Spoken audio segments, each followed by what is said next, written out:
Are you hosting Thanksgiving this year and you'd like to have something for every person there?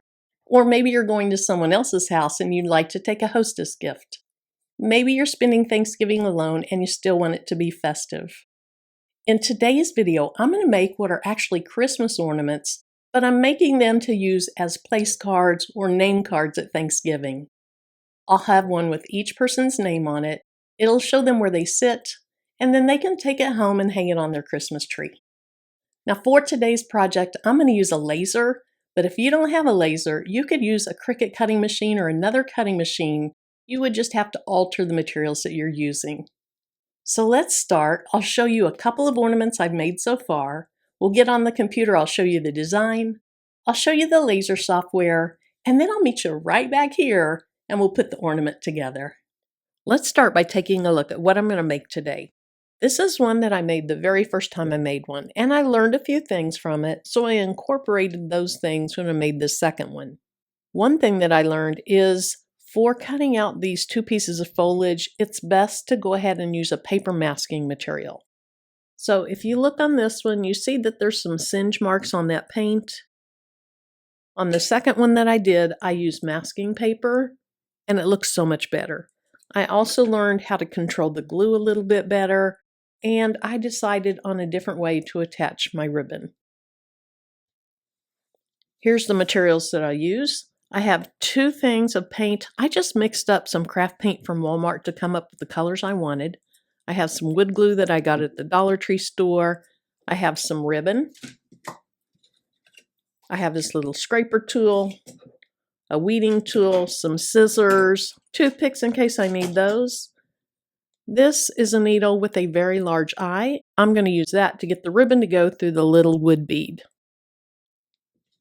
I have 3mm basswood. These are the ones that I painted. 3mm walnut. And then 3mm black coated wood as well. For the name, I'm using white acrylic. And I do have some 3M double-sided adhesive on the back. I only used it on the acrylic because it's a little expensive, and I'm just going to use glue on the rest. Now let's take a quick look at the design that I used. To find it, I can go to My Profile, My Downloads, and I see everything that I've downloaded from Creative Fabrica. Here it is. I'll click on it so you can see it.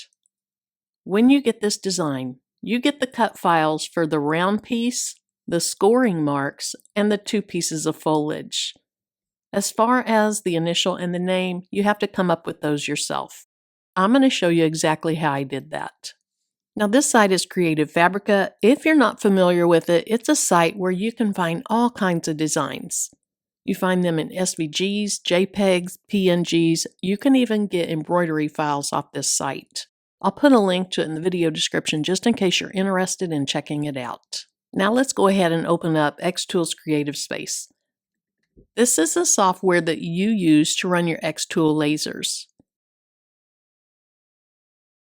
Now you can see that I already set up a file to do all of my ornaments.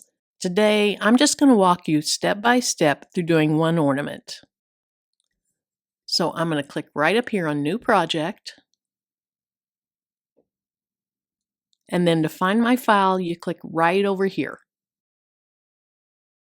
These are the files that I have on my desktop. And yes, I know I have too many files on my desktop. It's this one right here. So I'll click on it and then I'll say Open.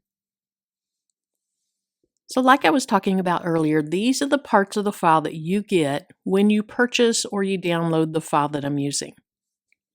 Let's go ahead and ungroup those. So we have the background.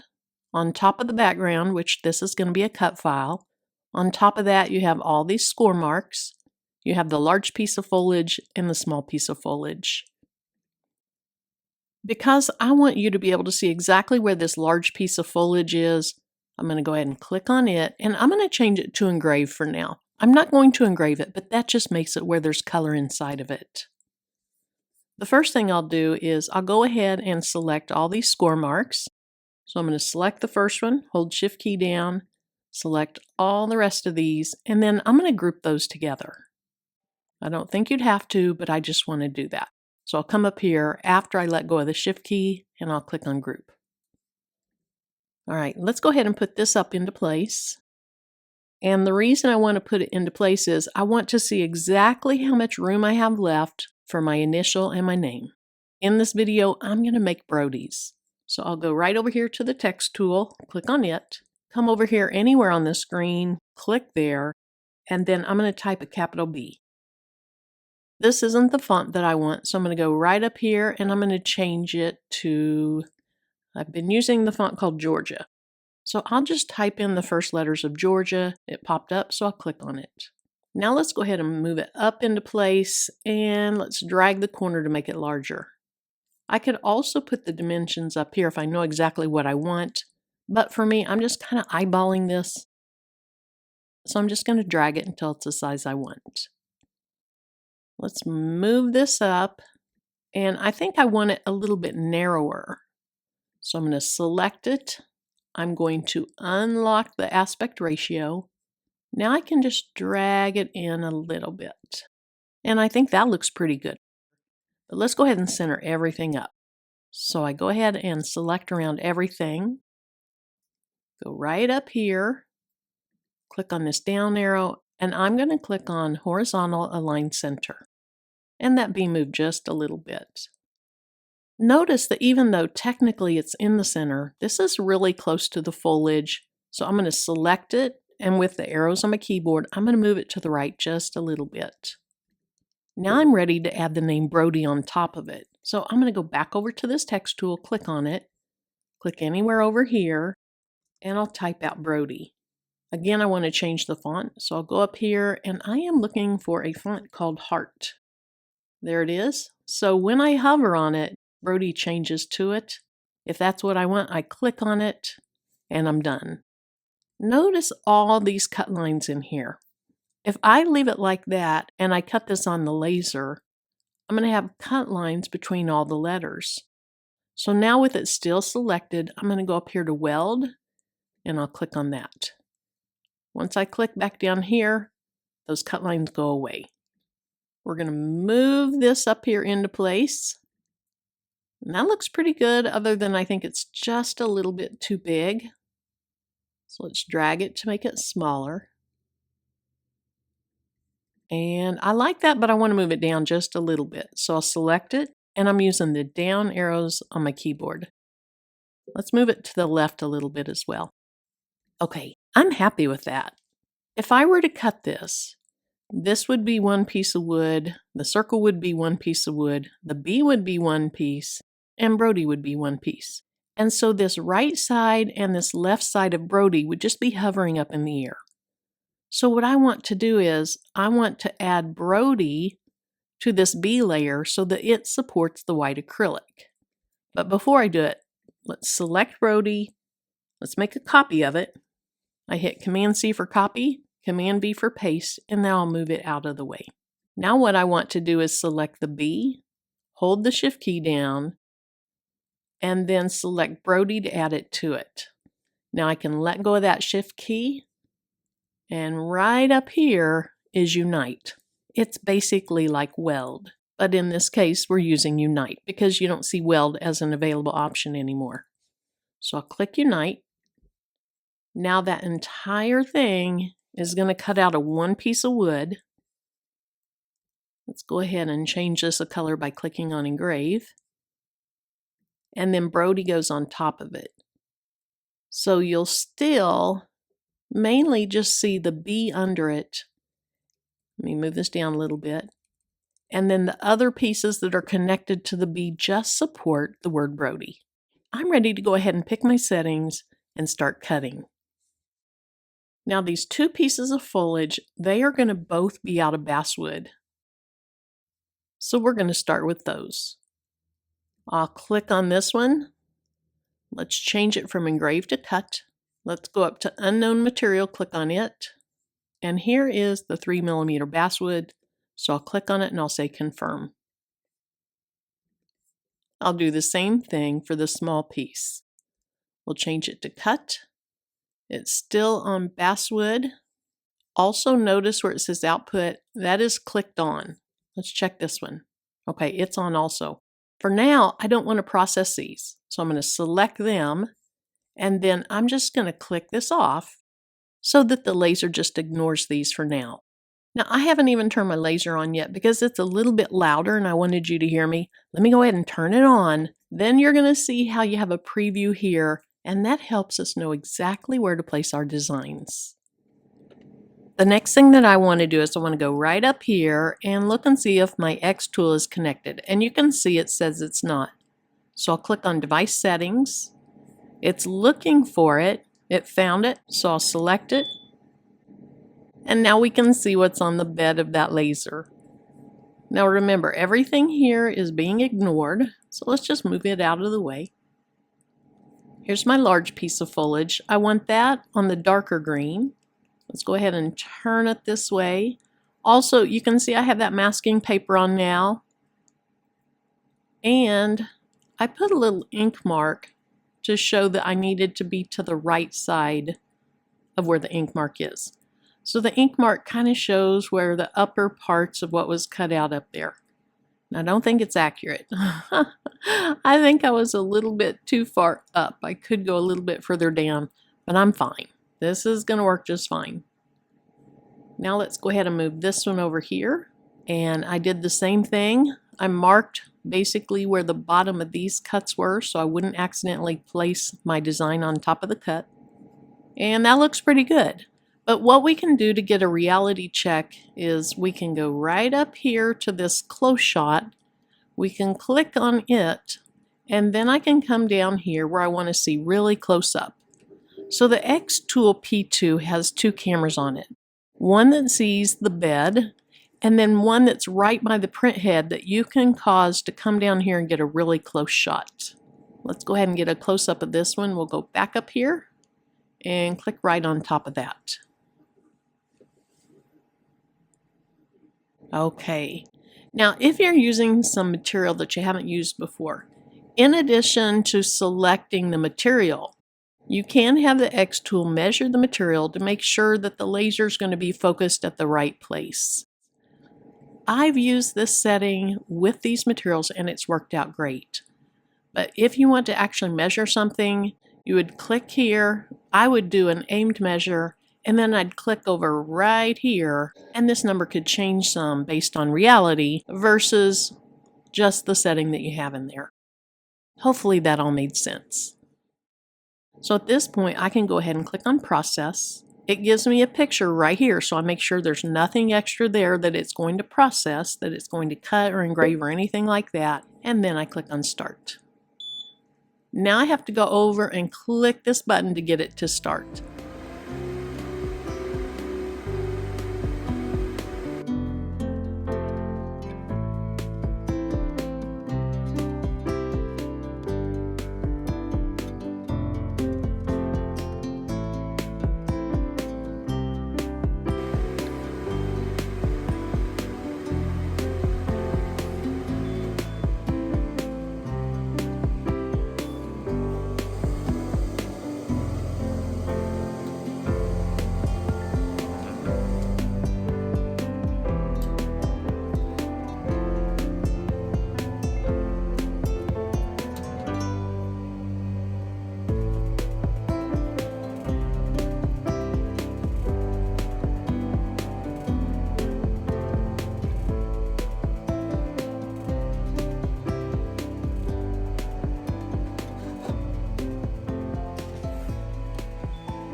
Notice it only took about 50 seconds to cut that out. I think that's great.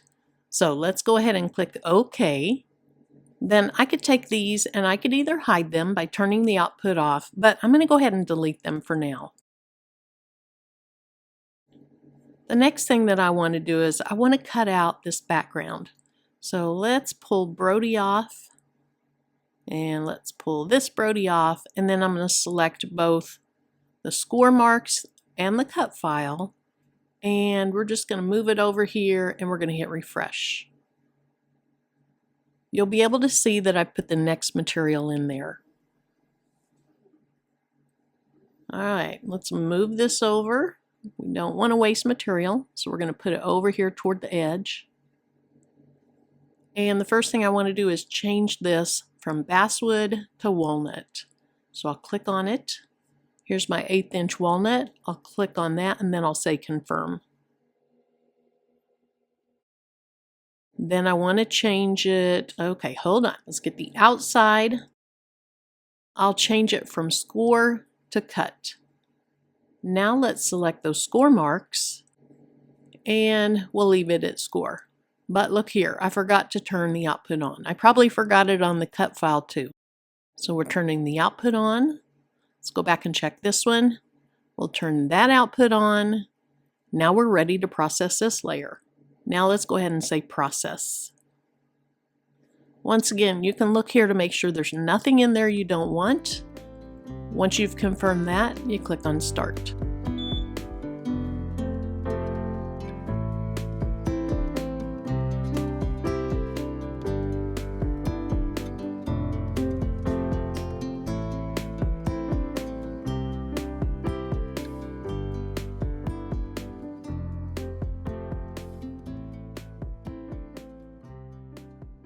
That one took 33 seconds. I'll click OK. And then let's go ahead and refresh and you'll see the black layer in there. Now when I cut on this black layer before, I just kept it at the walnut setting and it did a really nice job. Let's go ahead and delete this. The black layer is going to be the initial with the name in it. What I can do is I can, with this selected, I can say move to, and I can change it a different color so it's a little bit easier to see. And then we're going to move this over to the left. And then let's go down just a little bit. I need to turn the output on. And I need to change this to cut. Let's use the close shot feature again. And let's see exactly where this is. All right, that looks fine. So let's hit process. That looks good, so now we'll hit start.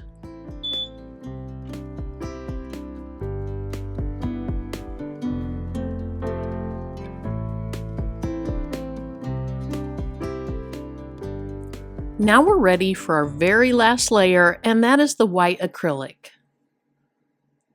Let's hit refresh. And now you can see where that is. All right, let's go ahead and get rid of this one and let's drag Brody up on the white. Let's click up here and change this. I want to use 3mm white acrylic. So I'll click on it and I'll say confirm. Now if I click on Brody, over here on the right, you'll see it change. Now I can change it to cut. And with acrylic, it bumps it up to 100% with a speed of 20, at least with this white acrylic. Also, I need to remember to click on the output. If you don't click on the output, here's what happens. When you click process, it says no design elements are available on the canvas. So let's click on Brody again, and let's click it on. We're going to use that close shot one more time. Acrylic is a bit expensive. You don't want to waste it. So I see I can move it up and I can also move it to the left. And we're ready to process. Now one thing about this white acrylic, remember it has that 3M double-sided tape on the back. When you have that 3M tape on the back, what you cut out doesn't just fall out like the rest of it does. So it takes a little effort to get it out. But that's okay, it is well worth it.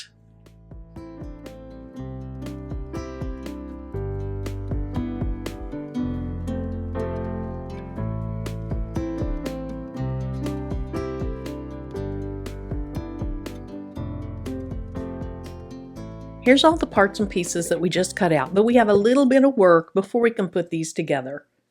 First of all, I need to take the masking paper off of these two pieces. Now, this is pretty boring, so I'm just going to fast forward through this. Now we need to get the name Brody out of here. And like I said earlier, when you use this 3M tape, Things don't just fall out. It takes a little work to get them out.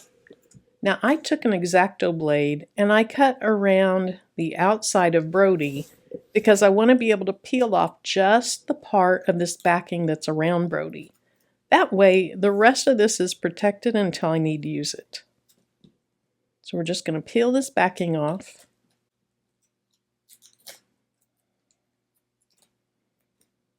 Okay, now that I have that off, it's still not going to come out super easy, but it's going to be a lot easier than if I didn't take that backing off. You see it's cut all the way through. It's just kind of stuck in there. And one thing to remember is, remember this B is not connected.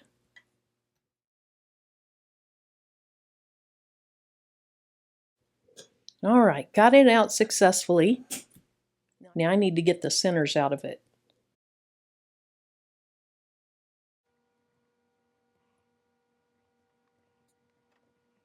If you make something like this, I would just recommend use a little bit thicker of a font or add a slight offset to it so it thickens it up some. Okay, there's my B. To keep it safe, I think I'll go ahead and put it down on this back piece. I want to get this lined up really nicely since those pieces are so thin. If it's not lined up very well, you're going to know it. And it's not going to provide the support that I wanted it to provide. But I think that looks good. I'll go ahead and take the rest of this out and we'll get this part put together.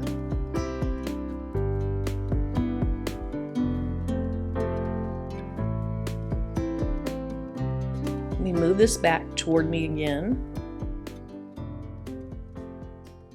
Now, I did not do a perfect job of lining that up, but I think I did well enough that it's going to provide the support I need. And the thing with this 3M tape is, once you have it down and it's bonded, it is very hard to move what you're putting together. It looks cute so far. Okay, let's go ahead and start gluing. I have an old scrap piece of plastic. It's basically the backing from a DTF print. So I'm going to use that to keep my table clean. I'll put a little bit of this wood glue out. I think I said it, but if not, I'm pretty sure I got this at the Dollar Tree. And then what I learned with this, because these are such small pieces, that I had better luck if I just applied it with a toothpick. When I was using a popsicle stick, I was getting too much on. I was getting it too close to the edges. It was seeping out and it was making a mess. So just to show you how I get started, then I'll fast forward this part too. I just dab a little bit in the center of the pieces of the foliage. It doesn't take a lot. It really doesn't.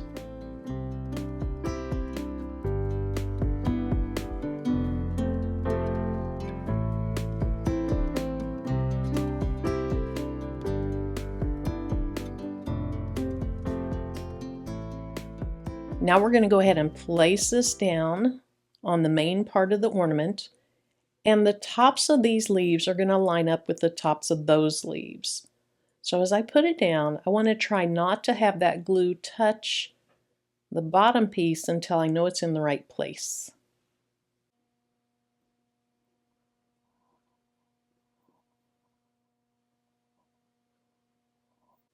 I think that looks pretty good. Let me take a look at it. Yeah, I think that looks great. So I'm going to push it down a little bit, but I'm not going to push it down real hard because I don't want to cause a lot of that glue to ooze out. It's amazing how such a little amount of glue can wreak so much havoc. And I see a little bit coming out right there. So I'm going to try to scrape it back toward the foliage. So I'm going to let that sit while I get glue on the back of this.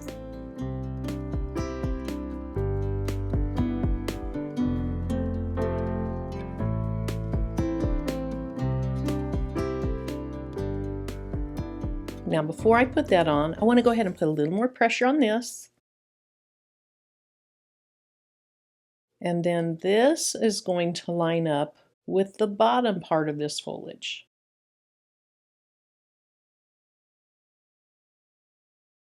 There's a little bit of glue coming out. We'll see what the top looks like. That looks pretty good.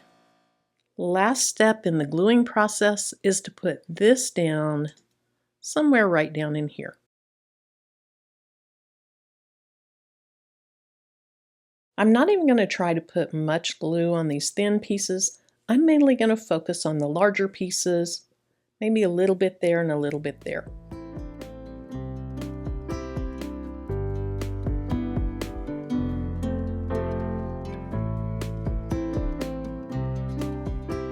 That is really, really cute. I have a little bit of glue seeping out, not much at all.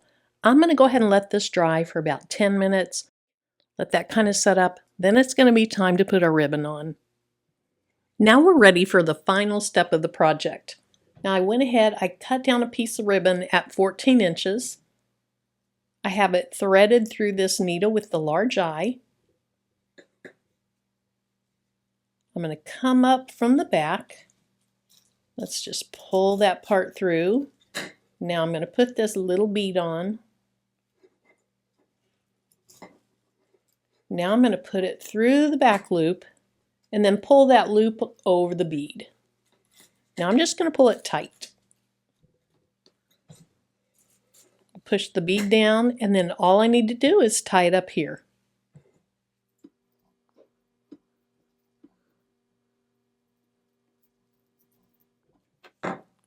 Then to finish it off, I just like to cut these at a slant.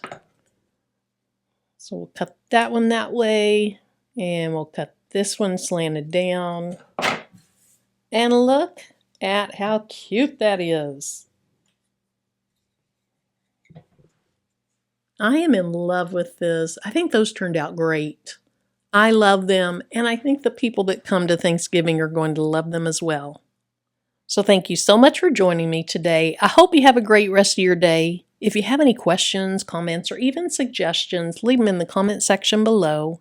And if you're interested in some of the products that I used today, check out the links under my video description. Thanks again for joining me, and I hope to see you in my next video.